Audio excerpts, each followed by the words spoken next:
Très chers auditeurs, auditrices d'Arabelle 106.8, l'émission Arabelle Success Story, j'ai la joie et le plaisir d'être ce soir en compagnie de 3 invités hors normes, et on peut le dire extraordinaires par leur parcours. Alors il y a avec nous ce soir Nicolas Poncelet, que nous allons vous présenter dans quelques instants, qui s'occupe et qui a créé l'Institut français des arts. Et c'est une fondation qui se trouve 195 rue Haute à Bruxelles, avec un bâtiment magnifique et un cube gigantesque dans lequel on peut voir toute la ville de Bruxelles.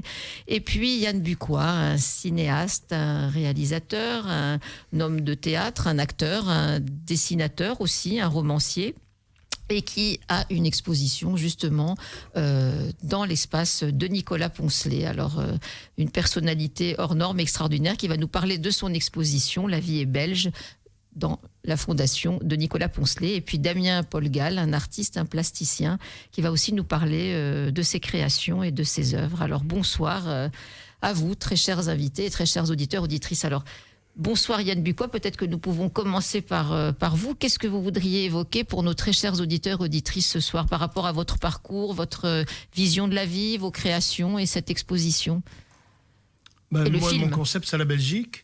Donc forcément, mes films, mes expos tournent autour du rouge, jaune et noir, quoi. Donc c'est ça le concept. Donc en fait, essayer de mettre le pays sur la carte, lui donner une identité et une espèce d'ambition d'en faire la naissance d'une nation, mais qui en fait n'existe pas, qui est complètement éclatée. Mais donc, comme disait Griffith, c'est une nation. Lui, c'était les États-Unis, qu'il voulait mettre sur la carte, qui était aussi parcellée entre le nord, le sud, etc. Et donc voilà, c'est ça.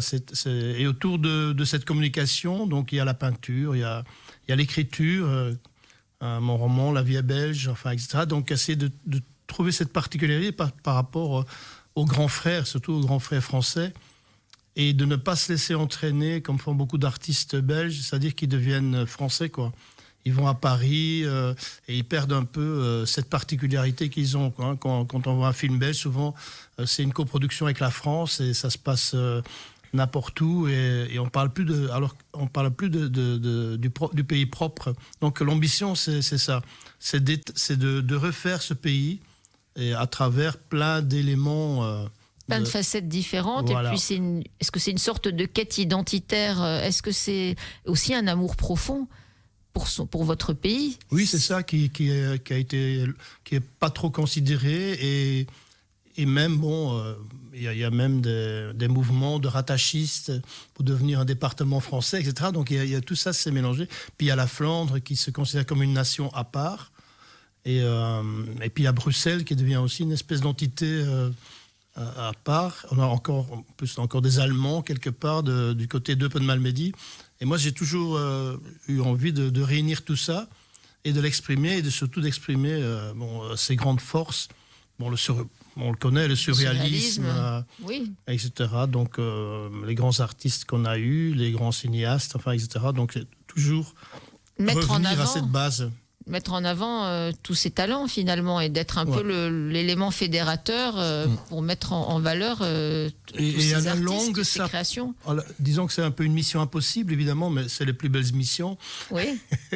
Mais à la longue, on finit par le faire exister. Ça. Et donc, là, mon dernier film, en fait, j'ai eu des premières en Flandre, oui. Et donc il est parlé français, mais joué par un acteur flamand avec un accent. Et ils ont vu ça comme un parler flamand, quoi. Donc ils n'ont pas eu de questions, comme ça arrive souvent, mais pourquoi ce n'est qu'en français, etc. Et donc j'ai l'impression d'avoir inventé une nouvelle langue, le belgo-langue. Oui, en fait, une langue à part qui est une union, donc il n'y a plus de division. Donc l'union fait la force. Je crois que c'est la devise de la Belgique, donc ça c'est magique. Alors de quoi parle votre film ? Il parle en fait d'un animateur culturel flamand qui a essayé en Flandre d'amener le marxisme-léninisme. Il a raté. À Bruxelles, il a essayé d'amener la technique du coup d'État. Donc il a voulu renverser le roi, etc. Et en Wallonie, il essaie de redistribuer les héritages par la loterie. Donc quand les gens meurent, eh bien, ça va dans un grand pot et avec la loterie, votre numéro national sort, vous héritez tout ce que... Et les gens meurent tout le temps. Et donc, bon, tout d'un coup, voilà, vous êtes là à Molenbeek et vous héritez d'une grande villa à Knokke-le-Zoet. Votre vie change. Et voilà, donc et bien sûr, l'échec est garanti, mais il le fait quand même. Et en même temps, il a des problèmes avec sa fille qui veut se suicider. Il essaie de lui dire que la vie peut être géniale et amusante, mais il faut trouver des passions.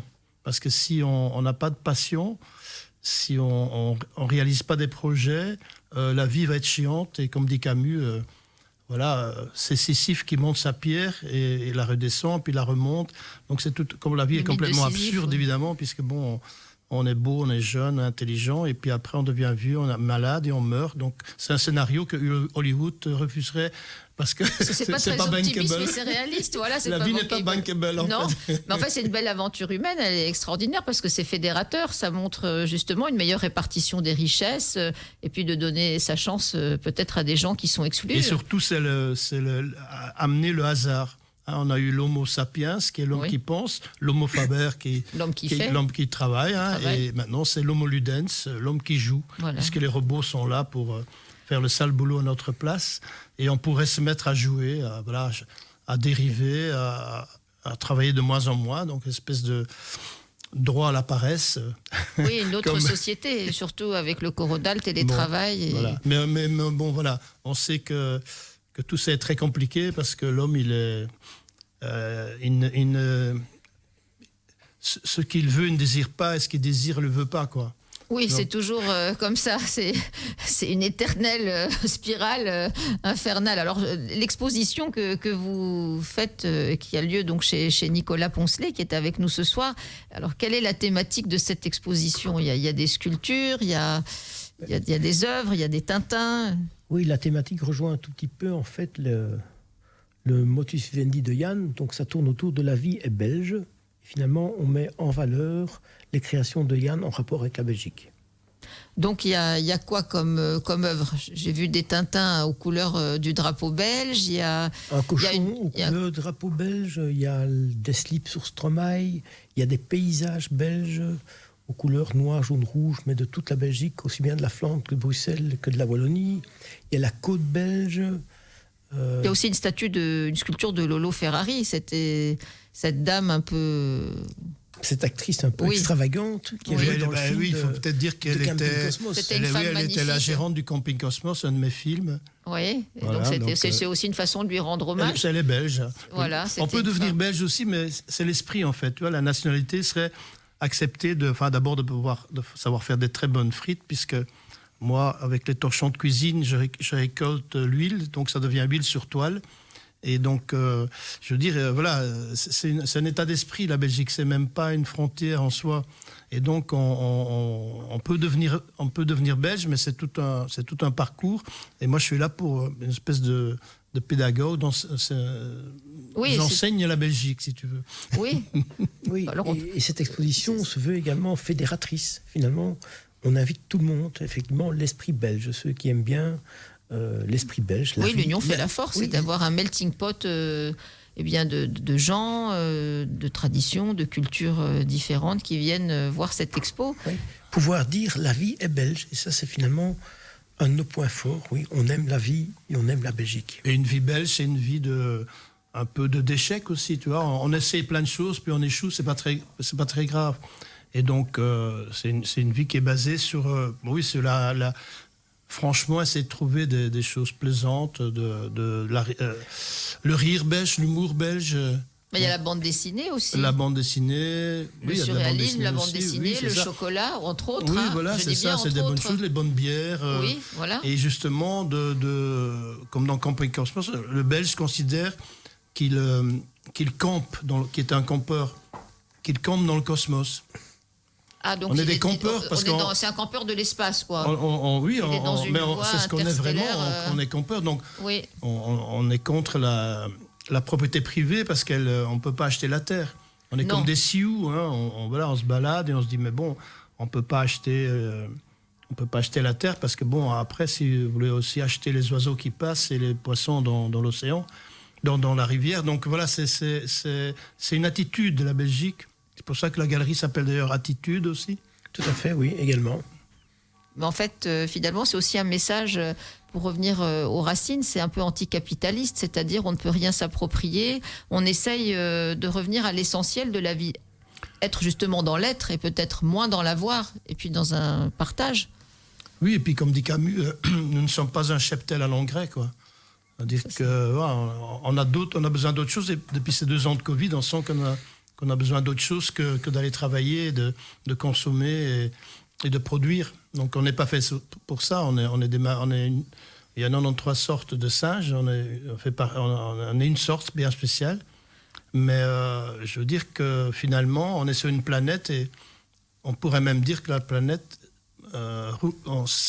rouler sur la planète, c'est pas normal pour la planète, en voiture, je veux dire. Oui. Mettre du béton, en fait. Et donc, à partir de là, on dévie. Et comment revenir à l'essentiel, à l'authentique. L'essentiel, c'est ça. Et je pense que c'est ça qu'on a envie, quelque part. Même si, on a besoin d'amour, choses comme ça. Hein. Même si l'amour, c'est donner ce qu'on n'a pas à quelqu'un qui n'en veut pas. Mais essayons quand même, quoi. Il faut rester optimiste et il faut y croire. Voilà, c'est ça, la vocation de l'amour. Il y a de tellement belles chansons et des romans à ce propos. Alors, il y a aussi Damien Polgal qui est avec nous ce soir, qui est un plasticien. Alors, bonsoir Damien. Bonsoir. Alors, quel est votre parcours? Qu'est-ce qu'on pourrait évoquer? Je suis un fils de la Bretagne, adopté en Belgique depuis 2003, donc ça fait 19 ans, comme disait Yann. Bon, voilà, c'est bien aussi d'avoir les différentes interactions, que ce soit de différentes communautés. Et donc à côté, j'apporte une petite touche artistique, on va dire, plus plastique, puisque je suis un plasticien et un performeur. Moi je fais des tableaux, des sculptures, des fresques, voilà. Et depuis que je suis en Belgique, j'ai rencontré pas mal de personnes de divers horizons, et donc ça me permet à la fois d'évoluer dans mon domaine artistique. Et alors vous avez une particularité, il y a un message aussi dans vos œuvres, hein. C'est aussi pour lutter un peu contre la société de consommation, le gaspillage. Il y a toujours un message, même si c'est fait d'une façon ludique, ce qu'on évoquait avec Yann, mais il y a quand même un message qui est puissant. Tout à fait. Disons que moi, je récupère beaucoup de matériaux et de déchets de la vie de tous les jours. Et ensuite, j'en fais bien sûr des œuvres spécifiques, finalisées, où on se dit, mais c'est pas possible, t'as pas pu le trouver dans la poubelle, etc. Et donc, après, avec un certain savoir-faire, avec des techniques, parce qu'il existe plusieurs techniques aussi, on peut redonner vie et une deuxième vie, disons, à un matériau qui, au départ, on se dit, il va terminer dans les déchets. Or, je travaille donc le conditionnement par l'emballage. Donc, j'étais à l'exposition d'avant avec mon confrère Cosmos, juste avant donc Yann Bucois qui enchaîne à partir de maintenant. Alors Cosmos présentait les peintures, puisque Cosmos est un artiste du graffiti, du tag, et donc il travaille essentiellement donc les aplats avec une technique en plus supplémentaire, donc du dripping de Monsieur Pollock. Oui, Jackson Pollock, et puis on salue Cosmos, qui vient du 9-3, on salue la ville de Bondy, très chère à Mbappé aussi. Tout à fait. Et donc voilà, et moi je présentais dans ce cas-là une partie de mon travail avec les sculptures. Et les sculptures étaient donc, j'ai fait l'office des 12, donc 4x3 12. Je présentais mes sculptures en résine recyclée, avec des jeans recyclés, avec des bombes de peinture auxquelles je fais mes fresques recyclées aussi, et des objets de la vie de tous les jours auxquels j'avais appelé ça le Yellow Jacket, qui est une installation qui montre à la fois les différentes manifestations auxquelles on a bien sûr vécu depuis 2 ans avec le Covid, les effets politiques et tout. Donc c'était un bidon d'essence, un extincteur, un casque et un chien. Voilà. Finalement, il y a sculpture, tableau, vous faites des œuvres aussi gigantesques sur des murs. Cela m'arrive, donc je fais des fresques aussi dans le domaine à la fois du graffiti, du street art, parce que mes bases étaient vraiment plus dans le graffiti aussi et de le tag. Et puis à un moment donné, bien sûr, officiellement, j'ai dû arrêter mon petit côté vandale pour revenir vers une norme un peu plus cool, parce que tout le temps être avec les forces de l'ordre, bonjour, qu'est-ce que vous faites, à un moment donné, on a plus envie d'officialiser pour ensuite transmettre à des jeunes générations aussi, montrer un certain message et leur montrer le bon côté, et avec un effet bien sûr civique. Alors très chers auditeurs, auditrices, nous allons nous retrouver dans quelques instants après une courte pause avec nos 3 invités de ce soir.